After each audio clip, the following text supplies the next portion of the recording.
And we're going to bring on, we have book club members waiting to come on, and we have the author waiting to come on. So we're going to bring the people on who signed in. And let me see, am I missing anyone? This one and that. And we want to welcome them all to the show and to our book club kickback for this quarter, where we're discussing the Exes with none other than the author himself, Brandon Massey, who's on. So Hey. everybody, welcome. How y'all doing? Thank you. Hello, hello, hello. How are you tonight? I'm good. How are y'all doing? Wonderful. Doing great. So we want to first see which book clubs are represented on the kickback. And if you can just, each person name your club and where you're located physically in terms of city, state. So we'll start with Patricia Crow Davis. Hi, ladies of color, turning pages, Los Angeles County, California. Okay. Kenya Irvin. Hello, Kenya Irvin, Soul Sisters Book Club, Chattanooga, Tennessee. All right. Kay, Larry. Hi, I'm Kay Larry, Coast City Book Club, Houston. Okay, Hello. so you rep, she reps two clubs. So tonight she's repping the Kush City Book Club. Okay. Dr. Lauren Gilbert Smith. Hello, everybody. Hello. Hello. Bye-bye. Where are you located and what's the name of your book club? Dallas, Texas, Black Pearls, Keeping It Real. All right. Okay, and Royce Slade Morton. Let me see. I don't know, maybe they left the computer. Royce Slade Morton? No. Okay, well, maybe they'll come back on. All right, well, we want to get right into the I'm book. sorry, I was talking, but I was still muted. This is Royce Slade Morton in Upper Marlboro from the Sweet Soul Sisters Book Club. Oh, okay, Okay. Marlboro, Maryland. Welcome. Thank you. Okay, so we're really geographically represented. We got the West Coast, we got the mid-Atlantic, and we got Texas, two people from Texas, so including me. So first, I want to say this book was a page turner.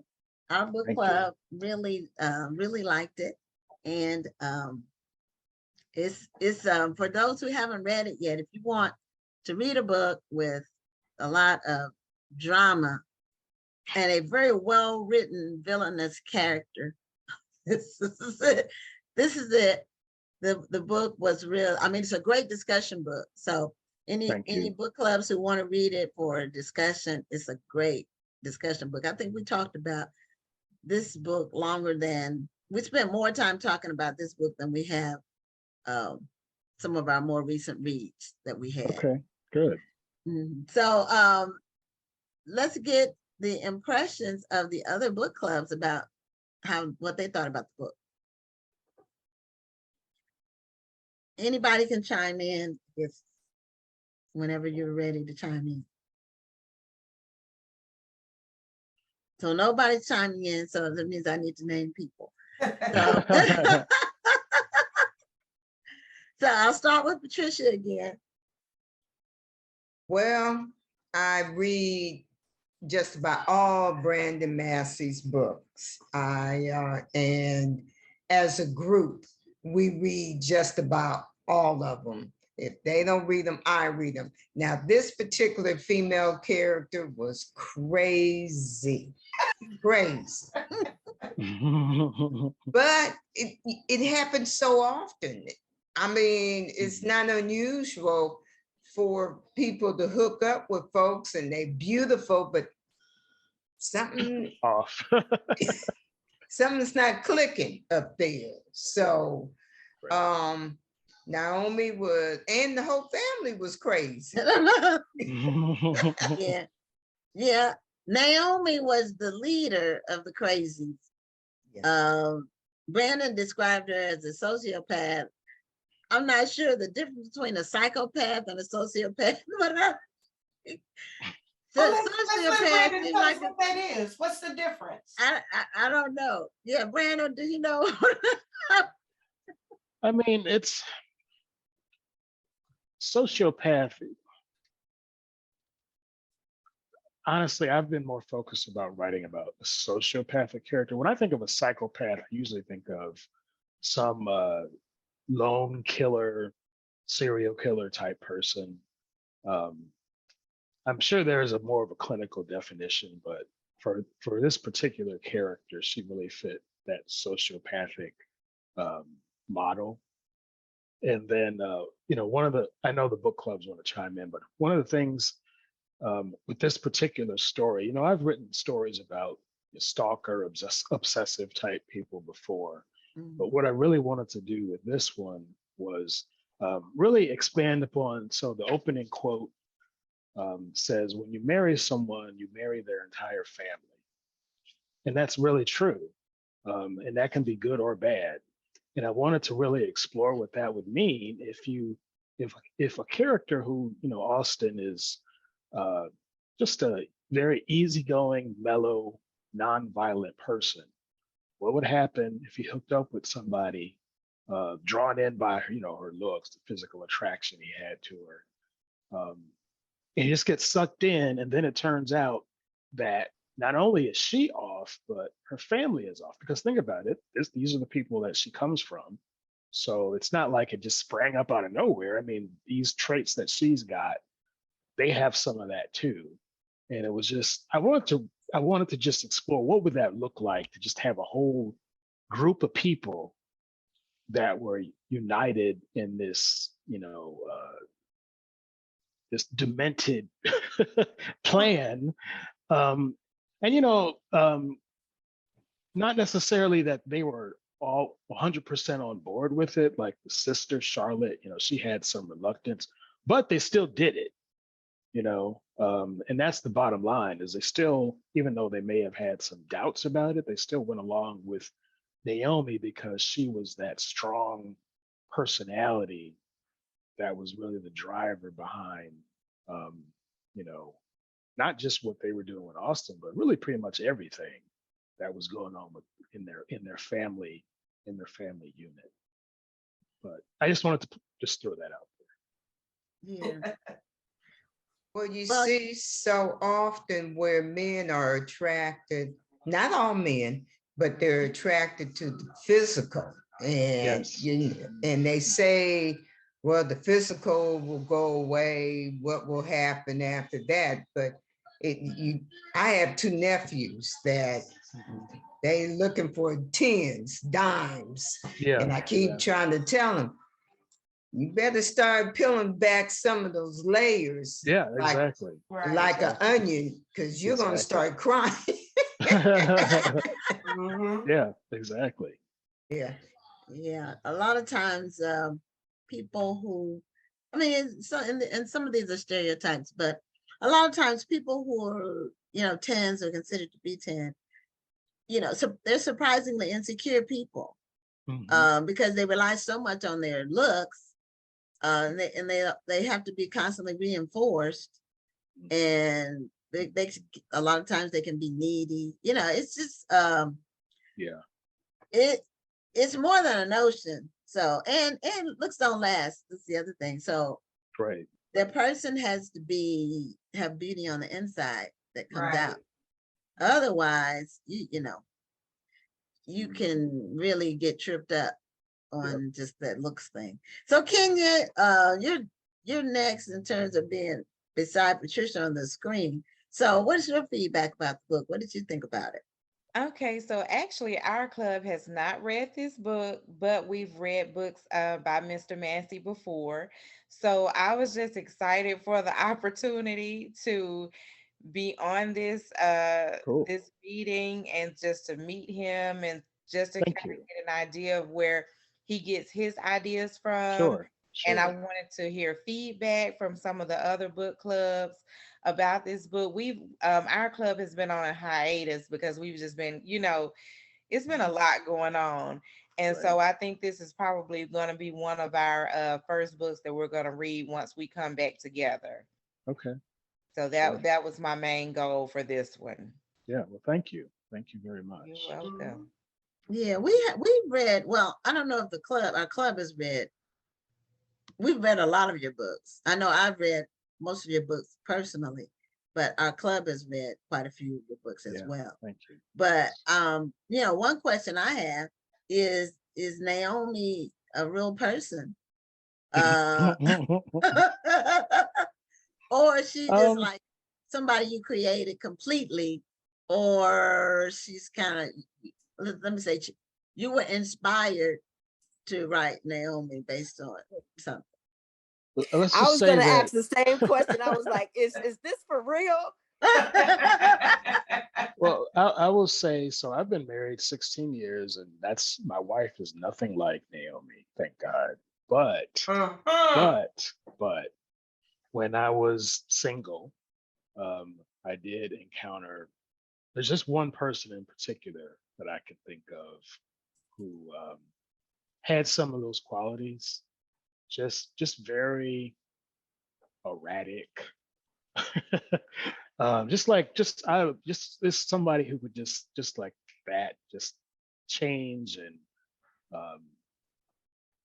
I can't say that I saw her get violent, but it felt like the potential was there. And I just think, just thinking about possible inspirations for that character, certainly that person gave me like a starting point. And then I just, just kind of applied my imagination from there, just thinking, what if this, what if that? But what's interesting is I do read a lot of my reviews for all my books. And with this book, I noticed one of the early reviewers said that this character, Naomi, was exactly like their husband's ex-wife, like exactly the same. Like, that's kind of scary. I mean, they said everything, like the violence, just everything. Oh, wow. Right. It is scary. Right. Yeah, it is. That is. Yeah. Yeah, I've never encountered anybody like Naomi that I know of. Yeah. Sometimes when people are like that, they have highs and lows. I might have been around one when they were on their low. Yes. And didn't know. But yeah, I think she really probably would be bipolar. Yeah. And clearly she needs counseling. I don't know if counseling would help. You think they're drugs, medication? Because just think about when, early in the story when she's introduced, and literally she just gets out of prison and her family takes her to Waffle House. And she's like, oh, finally I get to eat some real food. And then she has this just really minor exchange with this woman bringing in her son, and she doesn't like how the woman responds to it. And then she's just like, no, I ain't having that. So she, jabs a knife in the woman. So she thinks the woman's tires, thinks it's her car. And her family is just like, oh, there you go, you back to your old ways. And they're just like that, just accepting that's just how she is. And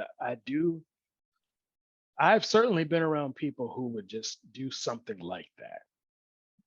They feel like somebody slighted them. A lot of brothers, I would say, I've been almost gotten in fights with dudes where they just say, I didn't like how you looked at me.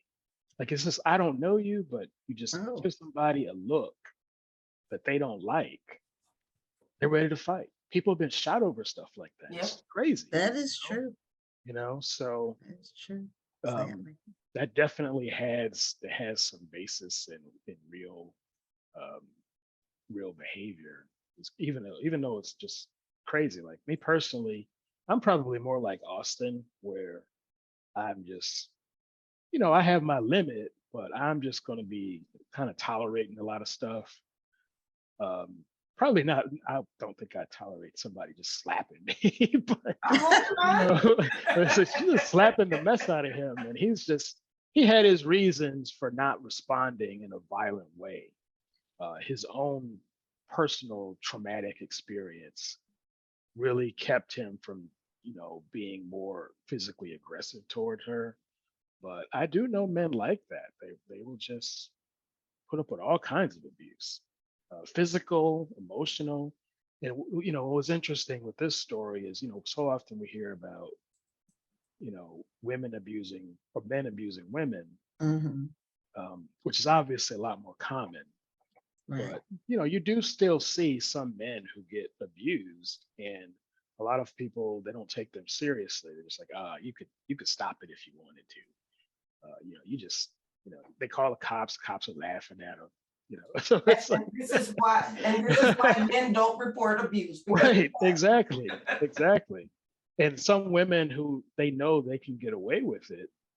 And you saw how in the stories, Naomi was constantly throwing that in his face. It's like, I'll call. What are you gonna do? You gonna hit me? I'll call the police on you, black man. And she knew, okay, that would shut him down.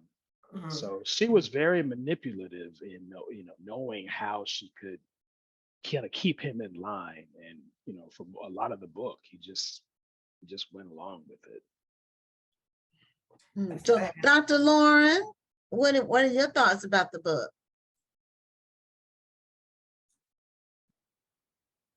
You need to unmute. Let's see. Okay. Okay. Okay. I have not read the book, and but I believe that is one of the books that our members have selected, and I wanted to call in and listen to everyone's feedback. We're reading Kimberly Lawson Roby. right. We're reading her book this month. Okay. So and some of those women were crazy in that book too. Not quite. But I'm looking forward to reading it. Great, thank you. Okay, since you were part of our book club discussion, you want to just give some feedback. Yes, I was going to say we thought it was a exciting book. It moved from start to finish. And sometimes in our book club, we discuss other things, but because the book had so much in it, so much drama, we talked about the book the whole hour. Wow, okay. So different details. And it was, I think it was highly rated, but it was also a great discussion. The fact that she was crazy was interesting to see the things that she did. Now, someone said it was predictable, but it wasn't predictable as far as what she was going to do. It was just predictable that she was going to show up and be crazy. Right, but what she did once she showed up, that was not predictable. And even like the twists and turns at the end, it was just an exciting book. I think we may have said, I thought it would be a great Lifetime movie because it had all the drama of a Lifetime movie. It moved like a Lifetime movie. I read the book Saturday morning before the book club discussion, and it was just exciting. Wow, thank you. So I really liked it. Thank you. Yeah, it got a very high rate. So from our club members. So Royce, are you here? Did you leave the room again? No, I didn't leave. I just have music in the background. That's why I wasn't saying too much. But my book club did read the book, and we did have some discussions on it and everything. And like I said, one of the questions was, is this based on a true character? That was with Naomi and Austin, and so, I always, sometimes I have a different opinion when it comes to things, and they laugh at me because I've been married for 41 years. And so, but it's true that when you get married, you marry the family. It was a page turner. We laughed, we drank, we laughed, and we talked about the book. And then we was trying to figure out if we had some members in our book club that had that Naomi personality. So, but overall, we gave it a good rating as well, and it was really good. Thank you very much. And this is not the first of your books that we read either. So, okay, cool. Thank you. Now, our club thought Austin was too wimpy, and we were glad when he finally got some gumption and took some action. Oh, wow. So, Yeah. So did you intentionally write him like that in the, I guess it was Yeah. intentional, you wrote him, but what was your thinking behind creating Austin's character? Well, so with Austin, so in the first chapter, or it opens up in the restaurant, and she's, Naomi's about to lose it because she thinks he's cheating on her, or he's she thinks he's thinking about cheating on her due to his brief interaction with somebody from college. In that first chapter, I mentioned how Austin he grew up in a household with an abusive father, saw his father actually, you know, basically kill his mother. Um, Hits her, she hits her, he punches her, she hits her head, she, dies from that injury. So early on, he is a child who was exposed to domestic violence. At an And early age. and so from my perspective, I have been through that. I've been that boy who saw that type of stuff. I didn't see a murder, but almost. I mean, it was bad. So I'm very, very familiar with that and how that feels. And you really do grow up. Those experiences stay with you. You grow up saying, "I would never do that." I think you could take one or two paths. You could grow up thinking that that's normal, and that's how you deal with conflict. You hit somebody. Or you could grow up with the opposite perspective of, I never want to do that. I never want to hit anyone. That's not how I would ever defend myself. And that's really the path that Austin chooses deliberately. He knows that throughout the story, he knows that she's trying to provoke him. And he's making a really uh, strong effort to keep himself under control and to keep himself from responding with a physical, um, with a physical response of, like just hitting her or, uh, throwing her or something like that, which, she just keeps trying to push and push and push him. So yeah, I did deliberately make him a guy who is very much opposed to dealing with things in a violent way. Because honestly, I think that's, for one, for someone with his background, I thought that would be realistic, but also because I think, even though I know some readers would start out they would initially see him as weak, but I think you see the progression of his character in the course of the story, where he finally gets pushed to the limit, you know, and Yeah, uh, he and he does. responds in a way where he finally kind of puts her in her place. But even then, he doesn't go as far as he could go. I mean, he could just have beaten the mess out of her, but he didn't. He basically just shoved her. She hit her head. She was knocked out for a bit. But yeah, I mean, I think makes it more interesting. And I try to do this with all of my stories, where I take the main character. I like to show their progression, how they respond to the conflict that continues to build. Their characters should continue to continue to evolve and how they respond to things. Ultimately, they reach some type of point where they realize, I have to do something different here. And he realized with Naomi, um, just past like three-fourths of the way through, he finally realized, I just can't deal with her like I'm trying to deal with a rational person. Right. I just can't. I've been trying all this time, and it's just not going to work, period. And it almost just came out, he kind of just exploded. It's impulsive. And that was what he needed to do, um, to finally at least get control of the situation. Uh, with some people, that's the only language that they respond to. You can't just you can't talk them out of it. You can just, oh, why don't you calm down? You don't need to do that. You don't need to hit. Why are you slapping me? She's just not going to respond to that. He had to literally put her in her place, and then he could go out and find his wife, find his son, get their lives back. But it took the progression of his character. Which it was interesting, because not only is she pushing him, but his son is pushing him. His son is just, he,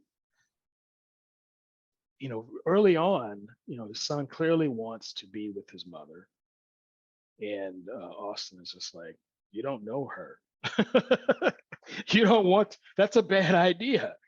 And his son, so it becomes a point of conflict between them. So he's really getting it from both sides, from his son, from his ex-wife, even with Brooke to some extent. She's like, look, why are you putting up with this abuse? I'm not going to just sit here and let this happen to you.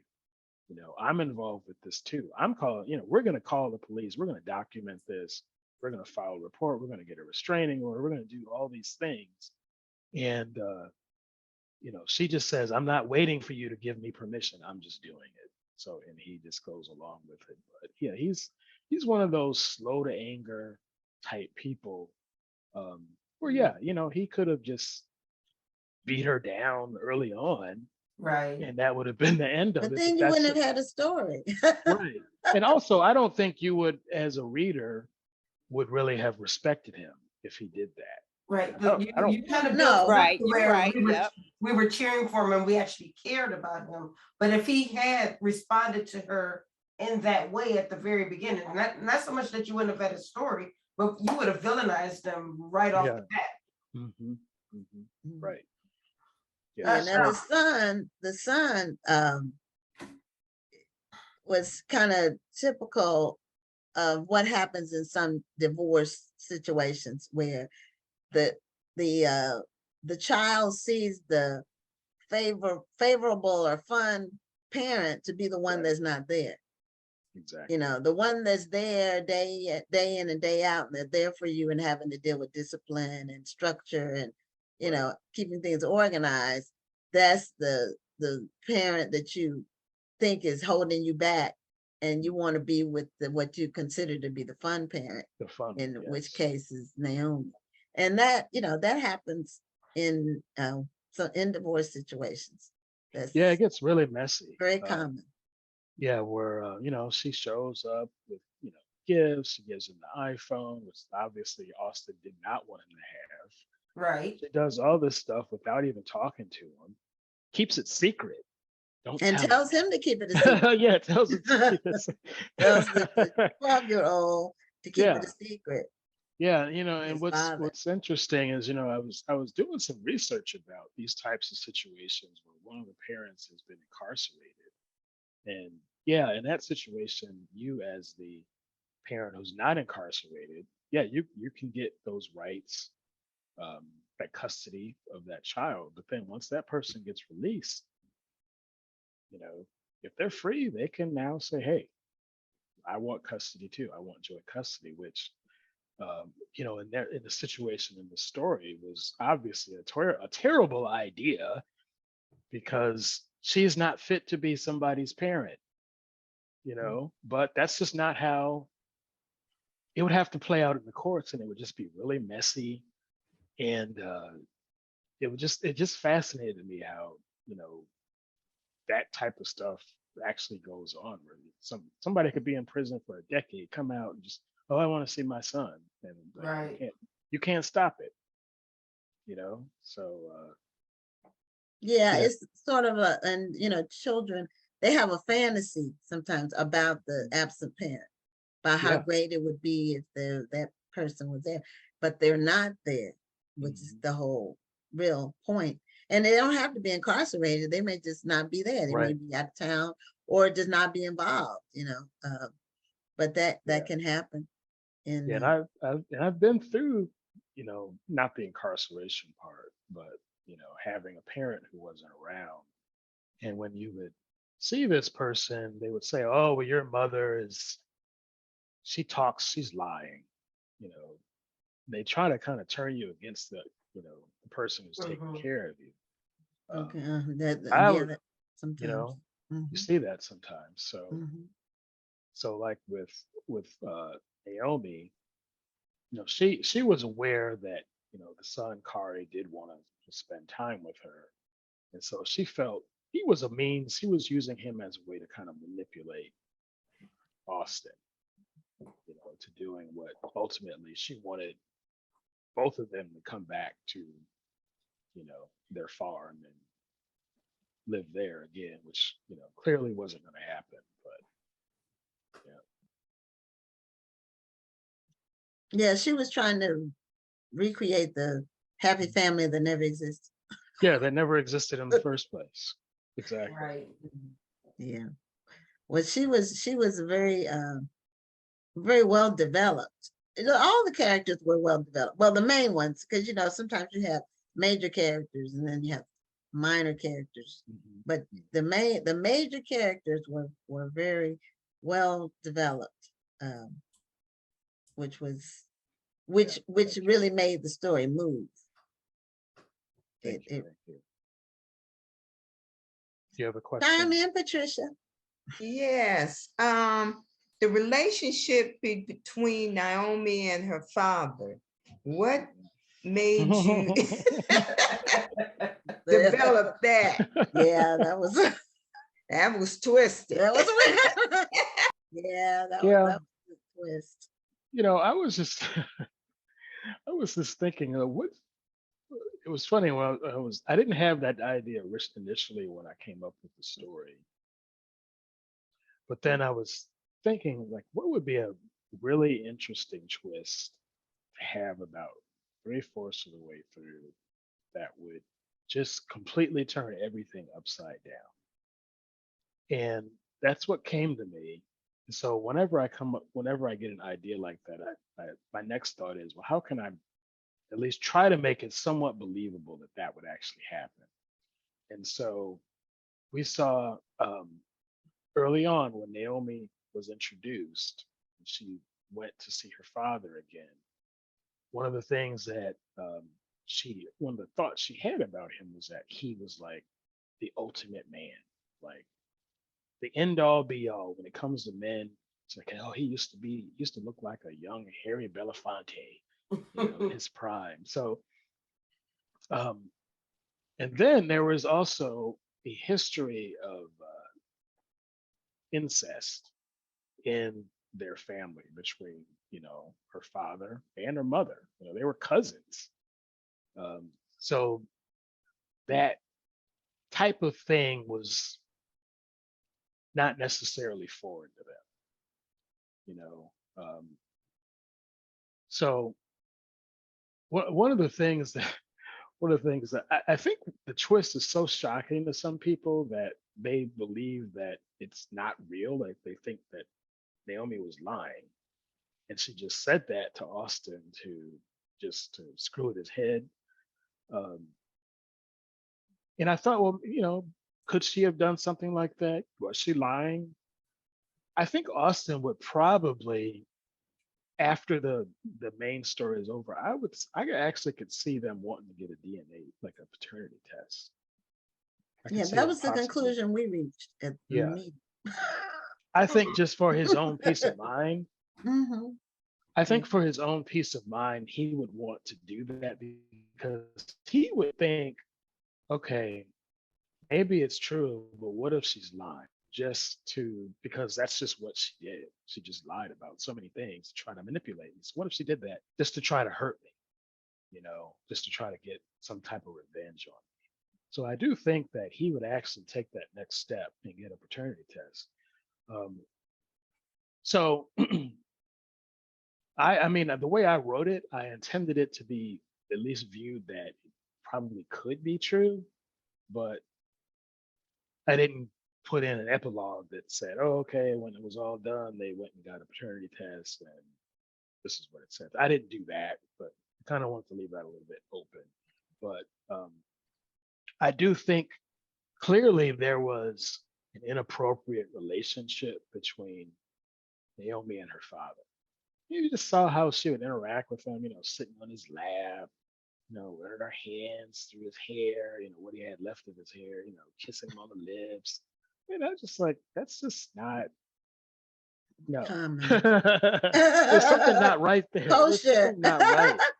It's not right. It sounds like you were very, very intentional with your character development. Yeah. Because just listening to you, you sound like you're describing someone you know, or like an actual human rather than real a people. character. So it seems like every character has some real life aspects, which helps the reader to really identify with each of these characters. Yes. Yeah. Thank you. Yeah, that's absolutely true. And I think we've either seen or heard of things like that, where you see this father and daughter interacting. You're like, that's not. Mm-mm.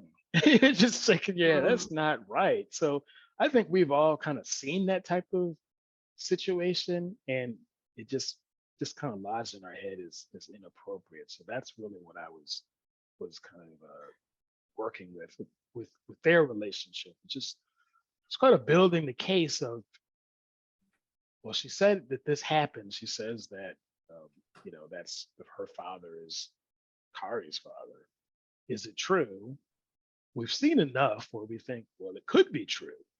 Mhm. And it was certainly enough. Austin had certainly seen enough to think that it probably was true.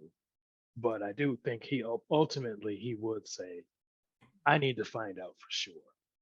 And he would get that paternity test. And, you know, either way, the son at Kari, he's going to need some serious therapy. I mean, after what he's seen, Yeah, he highs and needed a little bit lows going more. He back. needed what they call that leather strap therapy. Because I was through with him when he locked the door. Because I don't, and then he wouldn't open the door. Oh no. But children will do whatever the parents allow you to do. That's that's what they'll do. And if you let them run you, they will run over you. You have to keep control. You have to start when they're little in diapers. Yep. Yeah, that's what you have to do it like that. Now I like that you kind of trick the reader, because on this cover it looks like the male, would be Austin, is the one that's has the deep-seated issues, and instead it's her. She just looks kind of normal. So I admit that kind of, too. When I saw that cover, I automatically assumed it would be the guy.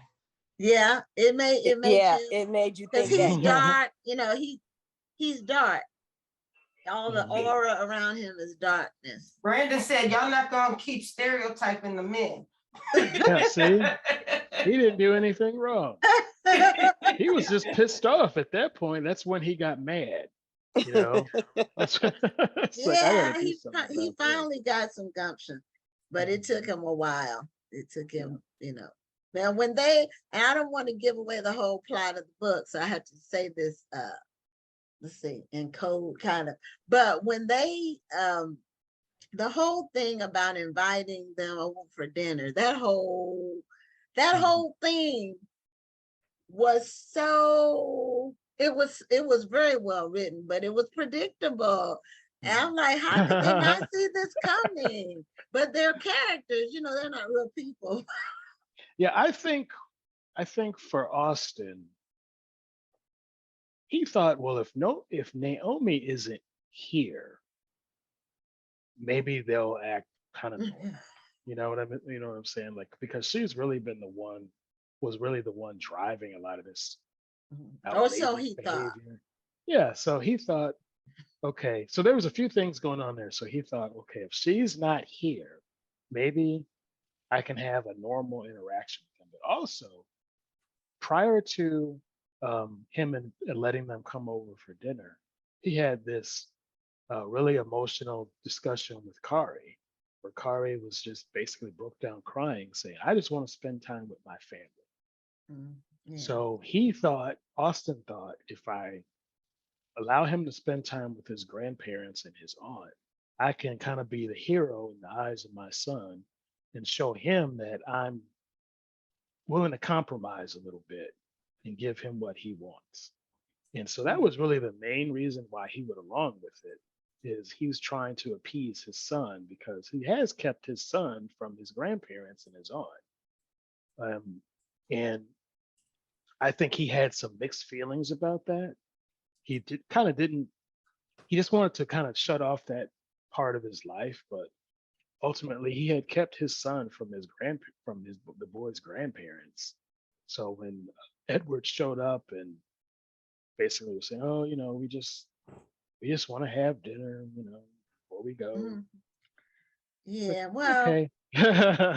guilt can make you do some stupid stuff.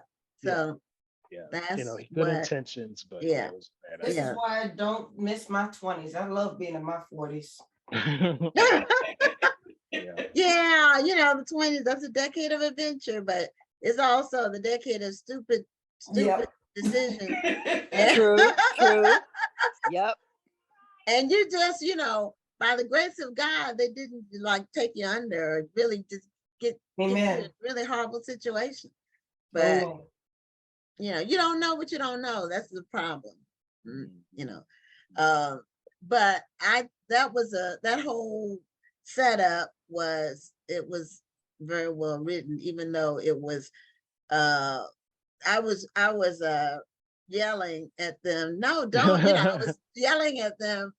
Why don't you Don't see it? yeah. Don't Let them come over. don't let them in. But Don't let them in. Yeah. you had to write the story, so we're getting close to the end of our time. So if any more people have questions, present them, and because we're going to give away our 3 autographed copies of the Exes. So does anybody else have questions for Brandon? I don't have a question. I just will say, Brandon, I know someone, like you were saying, that would take a lot off of someone that's witnessed some form of abuse, and I'm like, call the police. What are you doing? They out of control, and they're like, no, I got to get them help, and will not put their hands on the person, no matter what the person's doing. And I'm like, call. But and in a lot of ways, I can't do anything but respect them for that. Right. A lot of ways. But yeah, nice, good, exciting. Thank you. Appreciate. I'm like Gwen, that dinner scene, I kept screaming, what are you doing? You got them nuts up in there and you eating the food too?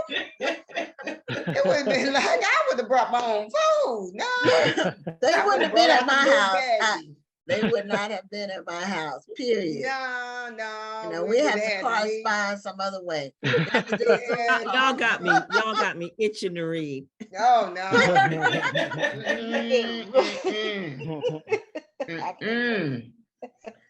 them at a when restaurant. when you get people in your house, how you gonna get them out? Yeah. You physically, just from a physical standpoint, you Mhm. can't force somebody to get out, Mhm. especially if they're physically larger than you are. So, but it was good storytelling. I don't know where you came up with that idea. And and then what made you have them basically be independently wealthy with the orchard? I just thought it would be interesting. I hadn't written a story that took place in an environment like that before. And so, I read the newspaper a lot, Atlanta Journal-Constitution, other newspapers, and there was a story that ran last year sometime about pecan farming, and I just thought, it just interested me because here in Georgia, the pecans are, huge deal, huge part of the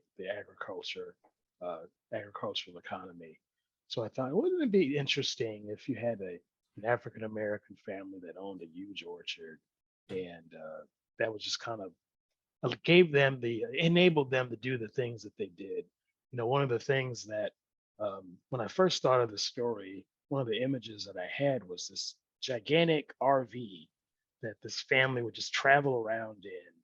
And they're just this family of lunatics, and they would just go all over the place.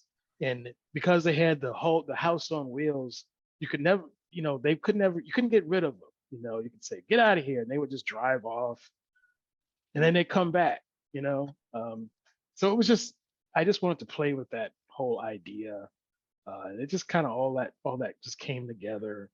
And what you try to do with these types of stories is you like to have an environment where you can isolate your characters.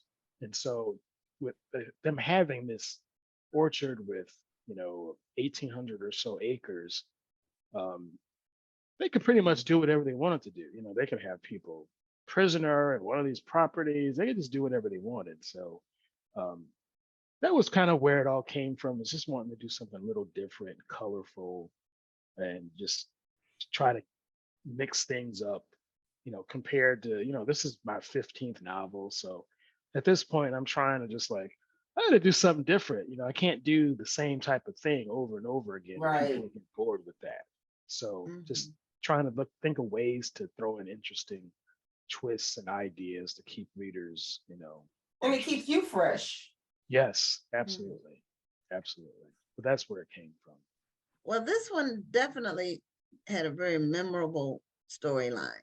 I mean, it's and relatable, even though I don't know anybody like Naomi, but you see people on the news who do crazy stuff, over relationships, like that woman, I forgot what city she was in. I think it was in California, the one that sped through the red light because she was she was trying to commit suicide and then she wasn't trying to commit suicide.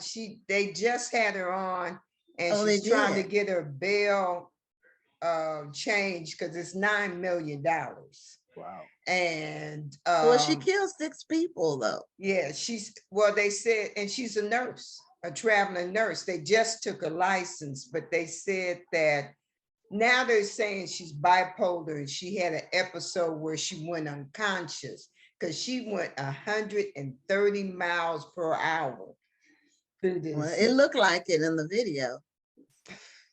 I haven't been following the story, but I know, that's one of the things in the news that you see people doing things that are just crazy, And unfortunately, in this case, 6 people died. And she's beautiful. If you ever saw her picture before she went to jail, gorgeous, just gorgeous. Well, I'm going to go great. off camera for 1 second. You all can continue to talk. I'm going to get the books, the autographed books, and then we're going to do our giveaway. Okay. Giveaway. Brandon, I really enjoyed it. Please keep it up. Keep writing. Thank you so much. I really appreciate that. So is there another book on the horizon? There's always another one. I can't always know exactly when it'll be done, but there's definitely another one. I have probably at least 2 ideas that I'm working on. So hopefully it'll the next year. I'll have one of those out. But yeah. Okay. Always something going on. How many books does this make for you now? I think we talked about this the last time you were on the show. So the Exes was the 15th novel. But I've actually had about 20 books published, and some of them are story collections.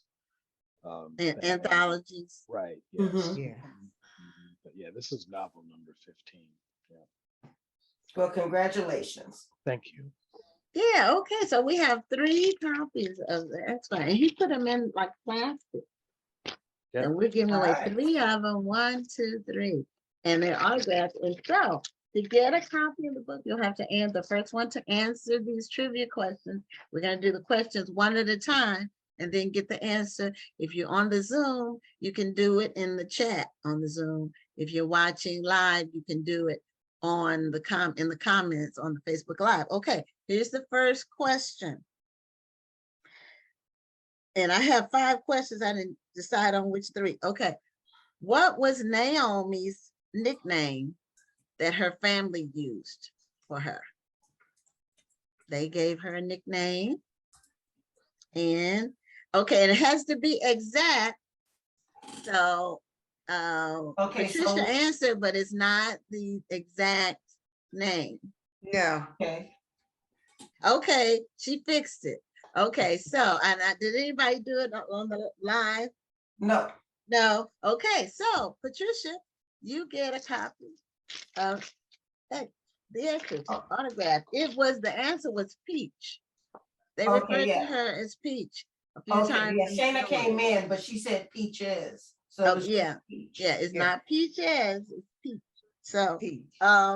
Patricia, DM us your on the Facebook page. DM us your address, unless you've Okay. gotten a book from us before, which I don't know. So Okay. do it anyway. Just DM us your mailing address so we can see the book. Okay, here's the next one. Next question is, and Brandon said this but I had already written it up. So, but y'all don't know what it is. So anyway, Brandon said this early in the discussion. When Naomi was released from prison, which restaurant did she want to visit?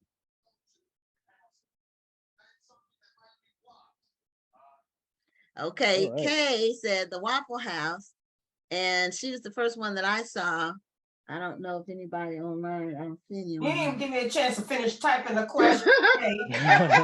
Well, if they were watching, they could have just answered it. So that is correct. The Waffle House is the right answer. So Kay gets that one. Let me put Patricia. Got this one. Okay, got the other one.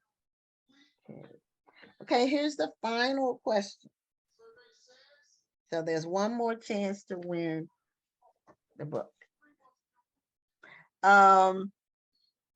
When Brooke was trapped in the basement, which of Charlotte's prized desserts did she request? You went deep with that. Yeah, think about Yeah, that. they have to have read the book to get these. I need to think about that. I just had to think for a He second. was like, which dessert was it? Because Charlotte was a baker, she baked and Right. people liked her stuff. And the way that Brooke got her to leave and come back, she asked for this dessert and she gave it to her. So I think Lydia's trying to type the answer, but I don't see anybody that has answered it yet. All right, come on, Lydia. You got this, girl. Oh, and by the way, that question from earlier, the very first question, Stephanie answered it. Oh, okay. So it was Stephanie. Yeah. Okay.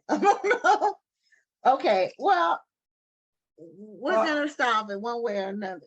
I'm gonna put a vote on it. No. The very first question. Oh, which one? The one about Dick Gregory. She answered that one. Oh, she answered that one. Oh, okay. Yeah. All right. And Thank you for clarifying that. Okay, now I don't know how you want to do this. I think Lydia was trying to type the answer. She didn't get it exactly right. Shayna came in with pecan pie, and then Lydia said apple pie. It wasn't either one of those. Oh, I'm sorry, y'all. I tried. It wasn't either one of those. So in order to get this third autograph book, somebody has to answer the question. And it was later in the book. It was like fourth. Okay, Patricia, you already got a book. I know. Well, you know what? You can give it to one of your book club members. Right. So we can do that because we're at the end of our time. The answer was peach cobbler. Yes, the answer was peach cobbler. So that was what she. I was trying to hold on.